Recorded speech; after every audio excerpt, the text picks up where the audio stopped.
My name is Princess Whiskers, though my inferior human Steve insists on calling me Mittens like some common alley cat.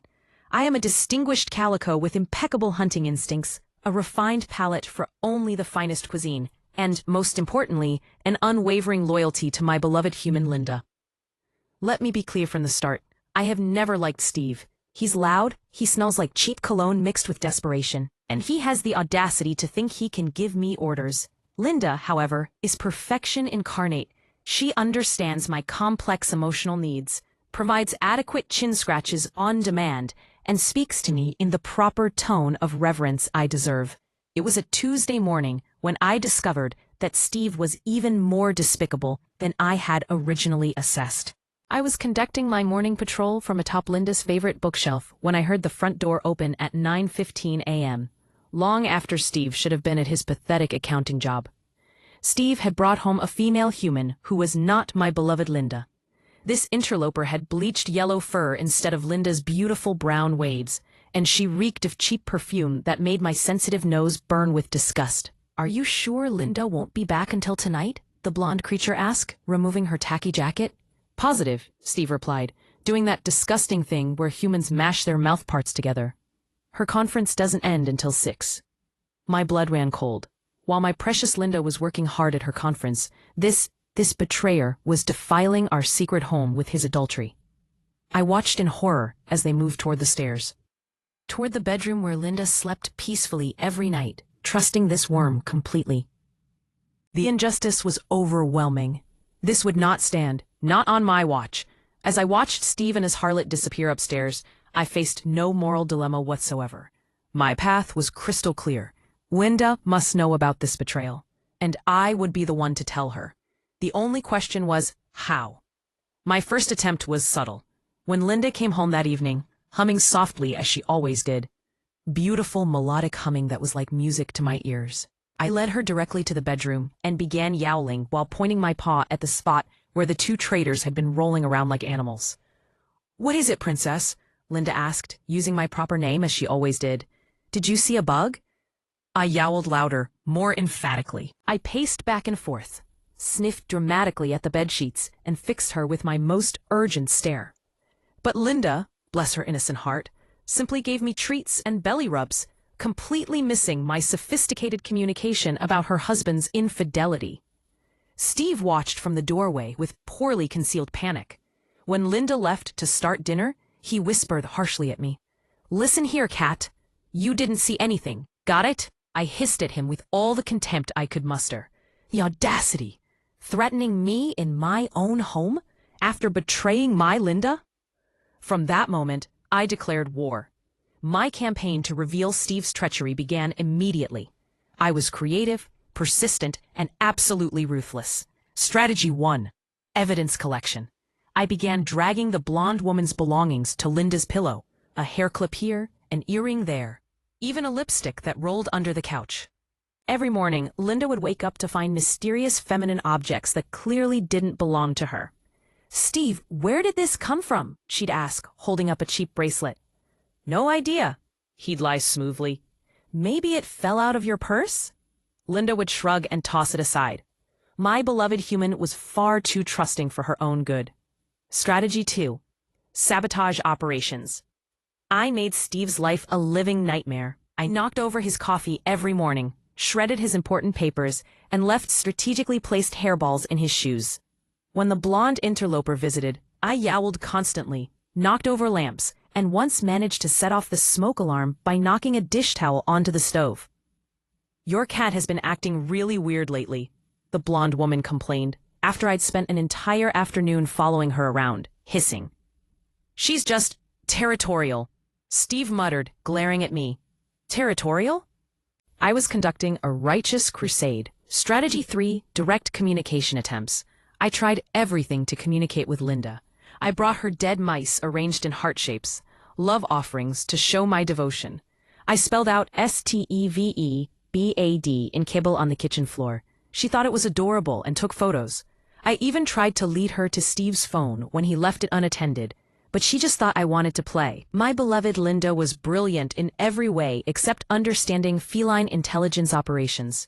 3 weeks into my campaign, I realized that subtle approaches weren't working. Linda was too pure-hearted to suspect betrayal, and Steve was getting better at covering his tracks. It was time for more aggressive tactics. The next time the blonde hussy came over, I didn't just hiss and yowl. I lodged a full-scale assault. I climbed the curtains and knocked over plants. I scattered the contents of the trash can across the living room. I even managed to turn on the sprinkler system in the backyard by batting at the controls with my paws. "This cat is psychotic," the woman shrieked as I chased her around the coffee table, my claws fully extended. "She's not usually like this," Steve lied, trying to grab me. I was far too quick for his clumsy human reflexes. But my proudest moment came when I cornered the interloper in the bathroom and knocked her phone directly into the toilet. The look of horror on her face was absolutely priceless. "I can't keep doing this," she told Steve, as she fished her waterlogged device from the bowl. "Your cat is trying to murder me." If only it were legal, I thought grimly. My relentless campaign reached its peak when Linda came home early from work one Thursday, claiming she felt ill. I could smell the blonde woman upstairs and knew this was my moment. Instead of warning Steve, the very idea, I decided to orchestrate the perfect reveal. I raced upstairs and began my most dramatic performance yet, yowling at the top of my lungs while simultaneously knocking over every object in the bedroom. Picture frames crashed, lamps toppled, and books scattered everywhere. "What on earth?" Linda's voice came from downstairs as she rushed to investigate the commotion. The blonde woman panicked and dove into the closet. Coward. While Steve stood there in his underwear, looking like a deer in headlights. "Princess? What's wrong, baby?" Linda called as she climbed the stairs. I continued my chaos symphony, making sure Linda would find the bedroom in complete disarray, with Steve looking guilty as sin. Linda burst through the door just as I knocked Steve's phone off the nightstand, causing it to dial the last number, which happened to be "Sharon, love you," the blonde woman's contact information, complete with heart emoji. "Steve?" Linda stared at the scene, her husband half-dressed, the room destroyed, and his phone displaying another woman's contact. What is going on here?" I sat down primly in the middle of the destruction and began grooming my paw with supreme satisfaction. Mission accomplished. What followed was the most beautiful moment of my life. Linda, my brilliant, wonderful Linda, put the pieces together with the sharp intelligence I'd always admired. "This isn't the first time Princess has acted up recently," she said slowly, her voice deadly calm. "She's been bringing me earrings, hair clips, things that aren't mine." Steve opened and closed his mouth like a fish. I purred with satisfaction. "And she's been trying to show me something, hasn't she?" Linda continued, looking down at me with dawning understanding. "You've been trying to tell me about this affair." I meowed once, firmly, finally, recognition. The closet door creaked slightly, and Linda's sharp eyes caught the movement. "Come out," she said coldly. "Whoever you are, come out right now." Sharon emerged like the guilty rat she was, clutching her clothes and looking mortified. "Linda, I can explain," Steve started. "No," Linda cut him off, her voice like ice. "You can't. And you know what? I don't want to hear it." She turned to me and scooped me up in her arms. "Thank you, Princess. You tried to tell me, didn't you, baby? You tried to protect me." I purred against her chest. Finally vindicated.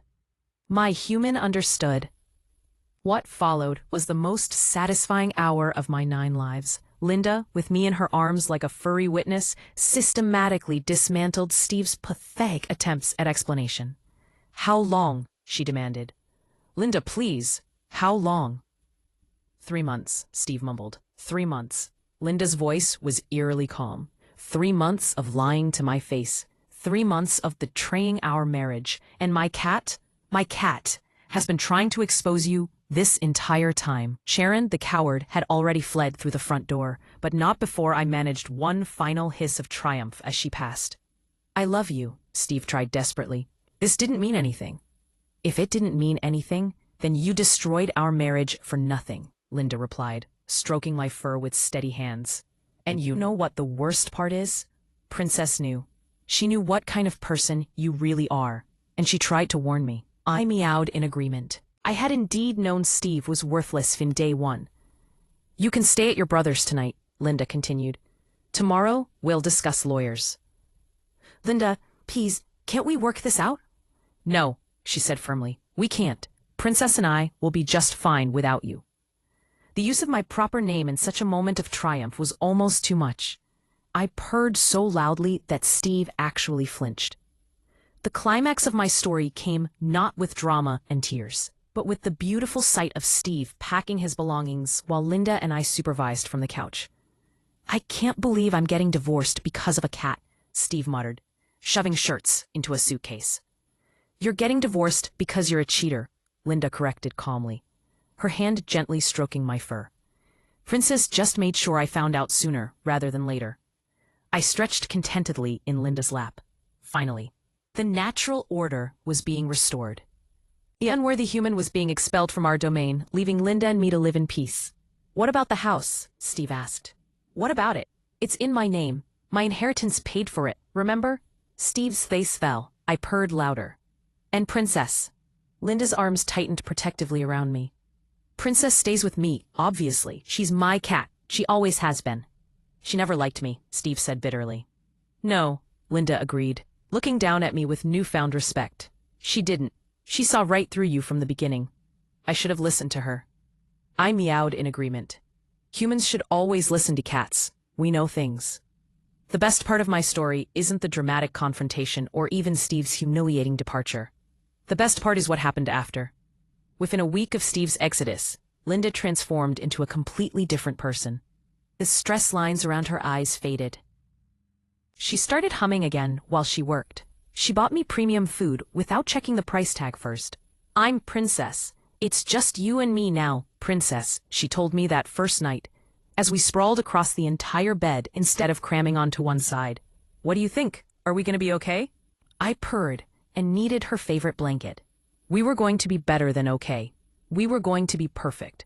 Linda threw herself into redecorating, erasing every trace of Steve's presence. She painted the living room in bright, cheerful colors. She bought new furniture that actually matched. She even installed a cat tree by the window, so I could survey my kingdom in comfort.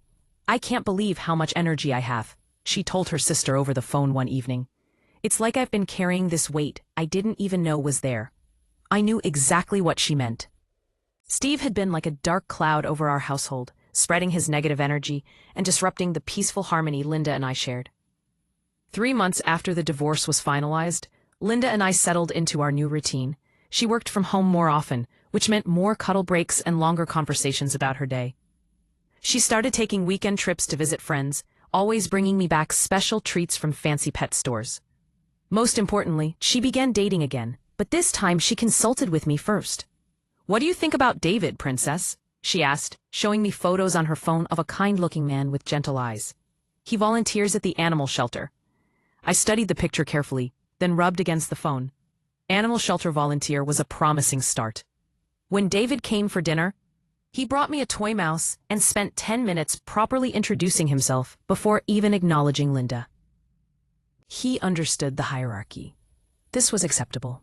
She's beautiful, he told Linda, watching me gracefully accept his offering. And clearly very intelligent. I purred approvingly. This human showed proper respect. She's the one who exposed my ex-husband's affair, Linda said proudly. Spent months trying to tell me what a creep he was. Smart girl, David said, offering me his hand to sniff. Animals always know. I allowed him to pet me briefly. He had potential. 6 months later, I am living my absolute best life. Linda is happier than I've ever seen her. David has proven himself worthy of our household. He brings premium treats and gives excellent chin scratches. And most importantly, Steve is completely out of our lives. I heard through the neighborhood gossip network, Mrs. Henderson's cat is an excellent source of intelligence, that Steve's affair with Sharon ended badly when she cheated on him with his best friend. The poetic justice was almost too delicious. Meanwhile, Linda got a promotion at work, finally free from the stress of covering for Steve's emotional neediness and financial irresponsibility. She bought me a diamond-studded collar to celebrate, which I wear with appropriate dignity. You know what, Princess? Linda said just last night as we cuddled on the couch, watching our favorite nature documentary. You saved my life. I could have wasted years more with that man if you hadn't been so determined to show me the truth. I purred against her chest, deeply satisfied. This is what I had wanted all along. My beloved Linda, happy and free, with no unworthy humans cluttering up our perfect life. David, who has now earned the privilege of staying over occasionally, looked up from his book. She really is remarkable. It's like she knew exactly what needed to happen. Of course I knew. I'm a cat, we always know.